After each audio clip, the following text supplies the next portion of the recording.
Dito sa Papa Dudut Stories, ikaw ay hindi nag-iisa.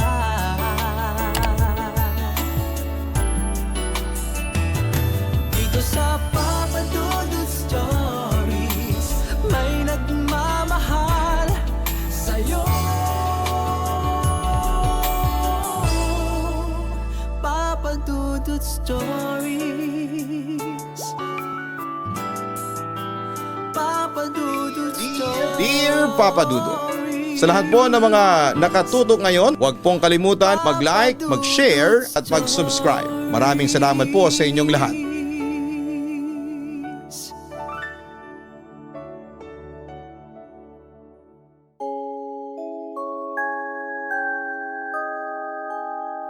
Kumusta na kayong lahat?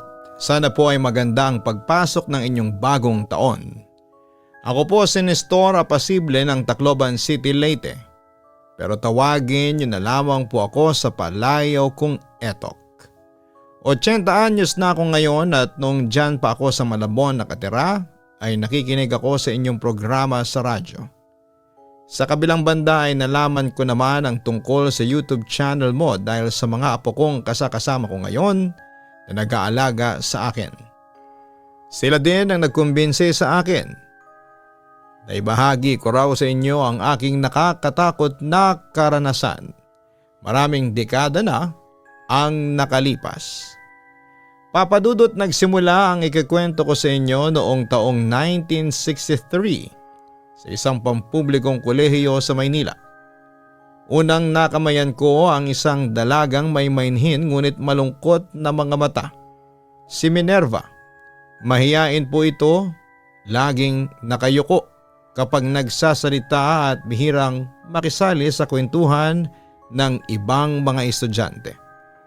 Ngunit sa likod ng tahimik na anyo ay may kakaibang bagay akong napansin na hindi ko maipaliwanag. Hindi ako mapakali kapag hindi ko ito nakikita.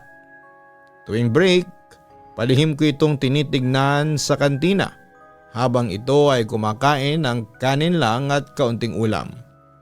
Kaya isang araw ay naglakas loob na akong lapitan po ito. Hi Minerva.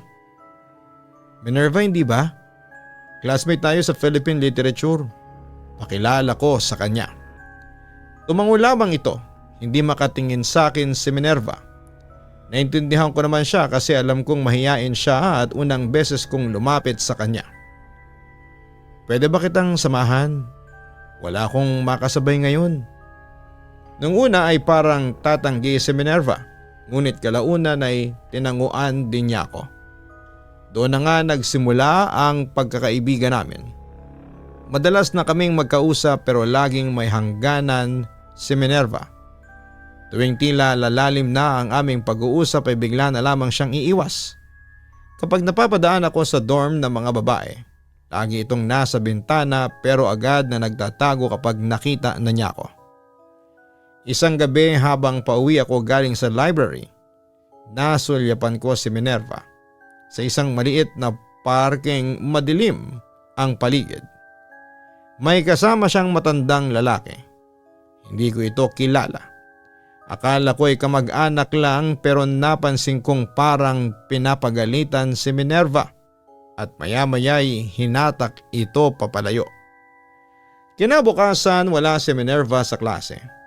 Hanggang sa lumipas ang isang linggo ay wala pa rin. Kinabahan ako. Doon ako nagsimulang magtanong-tanong. Isang kaklase ang nagsabi, "Uy Etok, narinig ko na pinapauwi raw ng mga magulang si Minerva sa probinsya nila. May nakakita raw sa kanya na may kasamang lalaki sa park. Baka daw buntis." Nagulat naman ako sa narinig at ginusto kong kontrahin ang sinabi niya. "Hindi totoo yan," sagot ko. "Hindi ganon si Minerva." Ngunit hindi ako mapalagay. Hanggang sa isang araw ay nakausap ko ang isa ko pang kaklaseng si Julio. "Pare, nakita ko si Minerva.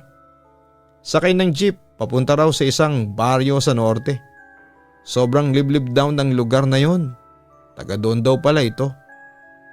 Hindi na ako nag-isip. Agad akong nag-impake. Hindi ako nakatulog sa excitement at kaba. Nagpaalam akong bibisita sa tiyuhin ko sa probinsya. Pero ang totoo ay hahanapin ko si Minerva. 3 beses akong sumakay ng bus, tricycle at jeep bago narating ang dulo ng daan. Pagbaba ko sa isang maliit na terminal ay tinuro ng driver. Wala nang sasakyan papasok dyan. Lakad ka na lang kung gusto mo. Gaano kalayo? Tanong ko. May 2 oras na lakad, masukal pa. Huwag ka nang tumuloy iho, lalo na't palubog na ang araw. Balita ko ay may nangyayaring kababalaghan dyan sa lugar na yan kapag gabi. Na-curious naman ako sa sinabing yon ng driver. Anong klaseng kababalaghan? Maraming mga nagpapakitang engkanto, kapre at mga white lady sa daanan. Pero ang alam kong totoo ay balwarte yan ng mga aswang. Marami mga dayo ang pumunta na dyan na hindi na nakabalik pa. Kaya kung ako sa'yo, huwag ka nang tumuloy. O kung hindi man, ipagpabukas mo na lang. Nag-aalalang sabi nito sa akin. Pero papadudot hindi ako nakinig. Bitbit ang bag at bote ng tubig ay nilakad ko ang masukal na daanan. Hangin ay malamig. Naririnig ko ang langit-ngit na mga dahon at mga yapak na parang sumusunod sa akin. Pero paglingon ko ay wala naman. Sa isang kurbada nadaanan ko ang isang maliit na kubo. Sa harapan nito ay isang matandang lalaki na nakaupo. May hawak na baston at palumpong ng halamang gamot. Basta huwag ka nang tumuloy, ang sabi ng matanda. Sa baryong yan, hindi lahat ng tao ay tao. Bakit po ninyo nasabi yan? Tanong ko naman. May kinukuble ang lugar na yan. May mga nilalang doon na ang anyo ay tao. Pero laman ang hanap. Kung mahal mo ang babae, kalimutan mo na siya. Baka ikay mapahamak. Babala ng matanda sa akin. Ngunit hindi ako nagpigil. Patuloy ako naglakad papadudot kahit na sumisikip na ang daan at may mga tinig akong naririnig na tila bulong sa hangin. Huwag ka nang tumuloy. Pero hindi ko pinansin ang sinabi ng utak ko. Halos 3 oras na ang lumipas bago narating ko ang unang kumpol ng mga bahay. Lumat gawa sa kahoy ang karamihan. Tahimik ang paligid at walang tumatahol na aso. Walang batang naglalaro. Tanging mga matandang nakaupo sa labas ng bahay ang nagmamasid sa akin. Pakiramdam ko'y sinusukat ako ng mga mata nila. Nilapitan ko ang isang babae na nagsusungkit ng niyog sa harapan ng bahay. Manang, may kilala po ba kayong Minerva? Minerva Cabarubias po. Taga rito raw po. Napatingin ang babae, saglit na natigilan. Pagkatapos ay biglang iniwas ang tingin. Wala akong kilalang ganyan. Umuwi ka na iho. Sunod kong tinungo ang tindahan. Doon sa wakas ay may isang batang nagpakita ng interes. Yung maganda po, yung maputla, tanong ng bata. Tumango ako. Doon po ako nakatira. Sa dulo ng baryo, malapit sa punong balete. Agad ako naglakad patungo roon. Habang papalapit ako ay parang may bumibigat sa dibdib ko. Hindi ito pagod, para may humihigop sa enerhiya ko. Sa wakas ay nakita ko ang isang bahay na yari sa makapal na kahoy. Mataas ang bakod at maraming dahon ng saging na nakasabit sa paligid. Minerva, tawag ko habang kumakatok. Maya-maya ay bumukas ang pintuan. Lumabas si Minerva. Maputla ito, tila hindi natutulog at mas lalo pang tumalim ang lungkot sa mga mata nito. Etok, anong ginagawa mo dito? Bakit mo ako sinundan? Nag-aalalang tanong niya sa akin. Hindi ako mapakali. Bigla kang nawala. Walang paalam. Araw-araw kitang iniisip. Sabihan mo lang ako kung may problema. Nandito lang ako, ang sabi pa niya. Tumulo ang luha ni Minerva, ngunit ang sagot nito ay malamig. Umalis ka na, Etok. Hanggang dito na lang tayo dapat. Hindi mo ko kayang mahalin kung malalaman mo ang totoo. Subukan mo ako, sagot ko. Ngunit nagsara ang pintuan. Iniwan akong nakatayo sa dilim. Imbes na sumuko ay naghanap ako ng masisilungan at tinuloy ang pananatili sa baryo. Sa isang lumang kamalig malapit sa ilog ako tumuloy. Kinabukasan ay muli akong bumisita kay Minerva. Ganun pa rin ang sagot. Ngunit isang hapon ay nakita ko ito sa tabi ng ilog. Nakaupo't nakatulala. Dahan-dahan akong lumapit. Kung ayaw mong sabihin, hahayaan na lang ba kitang dalhin ang lungkot na yan? Tahimik si Minerva hanggang sa bumulong ako. May sumpa sa pamilya ko, Etok. Hindi kami tulad ng ibang tao. Anong sumpa? May sakit ba kayo? Curious kong tanong. Umiiling si Minerva. Ang lahi namin. May dugo kaming halimaw. Ng aswang. Lahat ng babae sa pamilya. Pagdating ng tamang edad ay tinatawag ng dugo. Hindi naman ako makapaniwala sa aking narinig. Hindi totoo yan, Minerva. May sakit ka lang siguro, ang sabi ko pa. Minsan nga, gusto ko na lang maniwala na ganun lang. Pero noong huling gabi ko sa Maynila, muntik na ako. Muntik ko nang kainin ang pusa sa dorm. Nahuli ako ng matanda naming tiyahin. Kaya ako pinauwi. Kaya ako pinahinto sa pag-aaral. Napaiyak naman si Minerva sa puntong ito.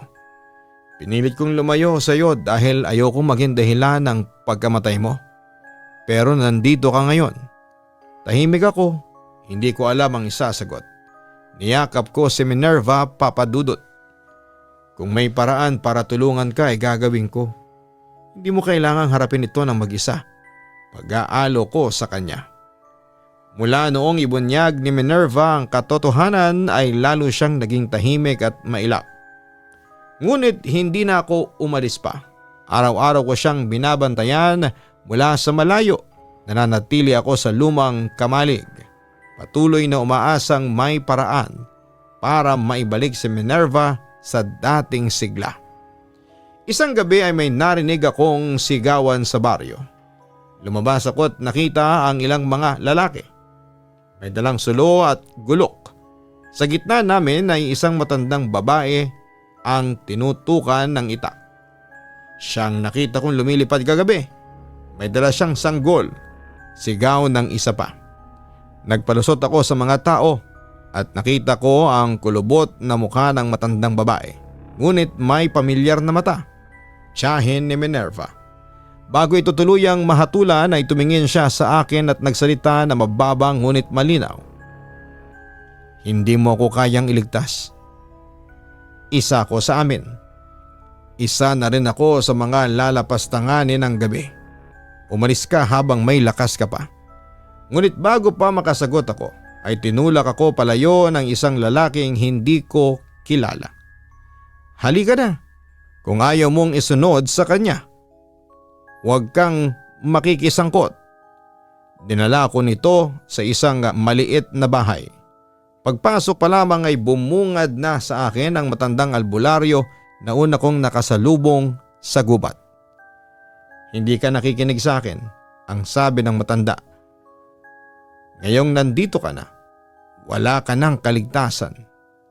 May 3 gabi sa isang taon na ganap ang lakas ng dugo sa mga may lahi ng aswang. Ngayong gabi, ang isa sa mga yon. Paliwanag ng albularyo habang tinuturo ang mga dahon, langis at batong nakapatong sa altar. Paano ko siya matutulungan? Tanong ko. May paraan pa ba para mapigilan ang sumpa? Tumango ang albularyo. May isa pa. Dugo ng taong tunay na umiibig sa isang aswang. Kapalit, kaluluwa ng nagmamahal. Napalunok ako. Huwag mo kong tanungin kung tama. Hindi ko sagot ang damdamin mo. Pero kung ipaglalaban mo siya ay kailangan mong tapusin ang simula. Kinuha ng albularyo ang isang itim na langis at ipinahid sa mga braso ko. Ito ang magtatago sa amoy mo para hindi ka kaagad maamoy. Pero sandali lang ang bisa. Gabi na nang lumabas ako, tahimik ang baryo, masyadong tahimik. Wala ni isang alitaptap o kuliglig. Lahat ng bahay ay nakasarado. Ni kandila ay walang sindi. Sa langit walang buwan. Habang papalapit ako sa bahay ni Minerva, narinig ko ang ungol, mababa, garalgal. Hindi ito boses ng tao. Sa bintana ng bahay ay may nakita akong anino ng isang nilalang na hindi na si Minerva, kundi isang bagay na halos doble ang tangkad nito. Baluktot ang katawan at may matatalas na kuko. Bumukas ang pinto. Eto, mahinang tinig, parang galing sa isang napakalalim na balon. Nasa harapan ko si Minerva, pero hindi na ang Minervang kilala ko. Maputi ang balat, pulang-pula ang mga mata at nangingitim ang mga kuko. Tumakbo ka na, bulong nito. Ngunit bago pa ako makalayo, dumaan sa gilid ng bahay ang isang grupo, 3 o 4 na nilalang, na katulad ng kay Minerva ang itsura. Napaligiran ako. Minerva, bulong ko. Nanginginig ang tinig habang unti-unti akong napapalibutan ng mga nilalang na bahagyang nakakilala sa kanya. May matang pula, balat na kulay abo at mga kuko na tila bakal. Umalis ka na, sigaw ni Minerva, nanginginig. Hindi mo alam kung anong magagawa ko sa iyo kapag tuluyan na akong mawala sa sarili ko. Ngunit hindi ako umalis, sa halip ay dahan-dahan akong lumapit. Kung ito ang kapalaran mo, tatanggapin ko kahit sino ka pa, kahit ano ka pa. Pinigilan ako ni Minervang umiyak, ngunit napansin ko ang mga nilalang sa paligid ay hindi umaatake. Nakatingin lamang sila sa amin at parang nagtataka o natatakot. Napatingin si Minerva sa akin, takot na takot. Bakit hindi ka namin inaamoy? Bakit hindi ka namin sinasaktan? Sumulpot ang matandang albularyo mula sa likod ng mga puno. Hindi siya basta tao ngayon, ang sabi ng matanda. Pinoprotektahan ko siya ng langis ng itim na ugat. Pero hindi magtatagal yan, etok. Kung may bala ka ay gawin mo na. Napatingin ako sa matanda. Paano ko siya ililigtas? Lumapit ang matanda, may hawak na maliit na kutsilyo. Dugo mo ang kailangan. Kung totoo ang pag-ibig mo ay sapat na ang ilang patak upang sirain ang paglipat ng buong pagkatao ko sa pagiging halimaw. Ngunit may kapalit. Hindi na ako naghintay ng dagdag na paliwanag. Kinuha ko ang kutsilyo, iniwa ko ang aking palad at hinayaan ng dugo na tumulo papunta sa maliit na basong may itim na usok. Hinawakan ito ng albularyo, binulungan ng dasal at saka pinainom kay Minerva. Kumakawala ito, humihiyaw at halos sa bunutan ng sarili. Ngunit unti-unting nagbago ang itsura niya. Nawala ang pula sa mata. Naging normal ang kanyang anyo, ngunit bumagsak siya sa lupa. Nang hihina. Tumakbo ako palapit. Minerva! Ngunit bago pa ako makarating, isang nilalangang umatake mula sa likuran. Hindi na inabot ng albularyo ang babala. Nahulog ako sa lupa, duguan. Eto hok! Halos wala ng boses si Minerva at unti-unting nagdilim ang paningin ko. Papadudot, akala ko ay mamamatay na ako, pero bigla kong idinilat ang aking mata. Sumalubong sa akin ang nakakasilaw na liwanag, pero biglang tinakpan yon ng isang pamilyar na mukha, si Minerva. Salamat sa Diyos at nagkamalay ka na, aniya. Doon ko napagtanto na nasa ospital pala ako sa bayan. Mamayang kaunti ay pumasok ang matandang albularyo at iba pang lalaki. Bagamat sugatan pero malalakas pa rin. Doon ay kinausap nila kami ni Minerva. Doon ko rin nalaman kung ano ang nangyari pagkatapos kong mawalan ng malay. Noong atakihin ako ng isang aswang mula sa likuran at bumagsak sa lupa, dumating ang mga kasamang tao ng matandang albularyo, armado ng mga baril, solo at itak. Nilusob nila ang mga aswang, inubos nila ang mga kamag-anak ni Minerva. Pero si Minerva ay okay lang sa kanya. Nang matalo ang mga aswang ay dinala kami sa ospital ng mga kalalakihan. Pero habang nasa biyahe ay pinataka ng langis na pula ang mga sugat ko. Ayon kasi sa matandang albularyo, yung sugat na dulot ng pagkaatake sa akin ng aswang ay pwedeng maging dahilan para mahawahan ako ng pagiging aswang. Ang langis na pula naman daw ay magpapapigil sa sumpang yon. Sa huli ay sinabi ng albularyo na ligtas na ako at hindi na magiging aswang pa si Minerva.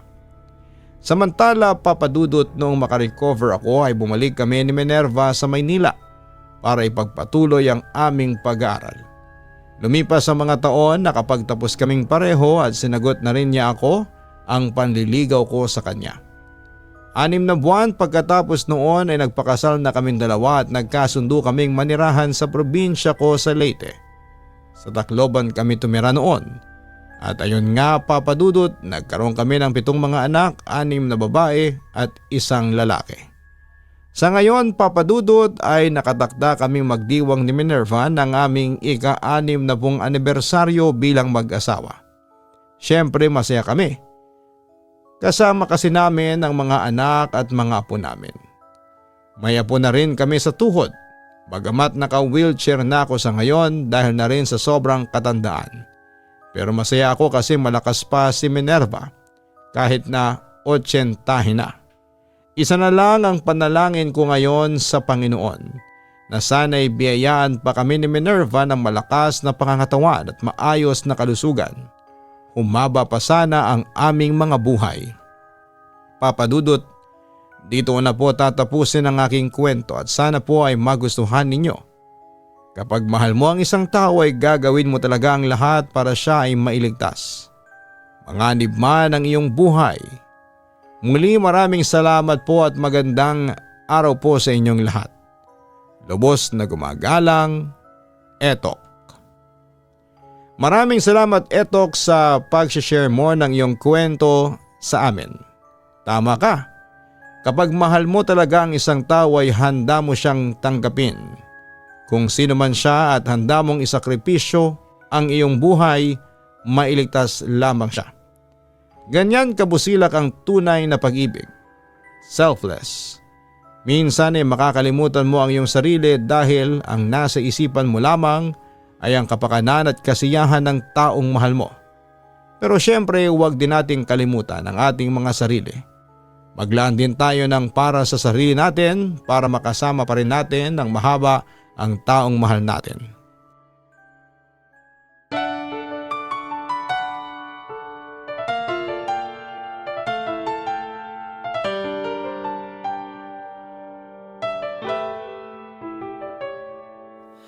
Ang buhay ay mahiwaga,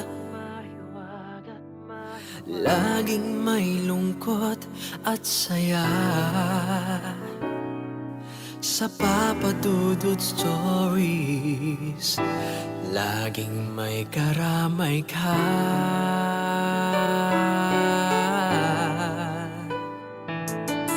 Mga problemang kaibigan, dito ay pakikinggan ka. Sa Papa Dudut Stories, kami ay iyong kasama. Dito sa Papa Dudut Stories, ikaw ay hindi nag-iisa.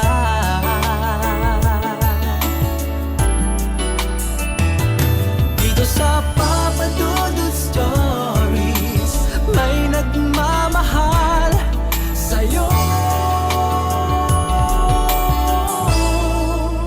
Papa Dudut Stories, Papa Dudut Dudut Stories. Papa Dudut Stories.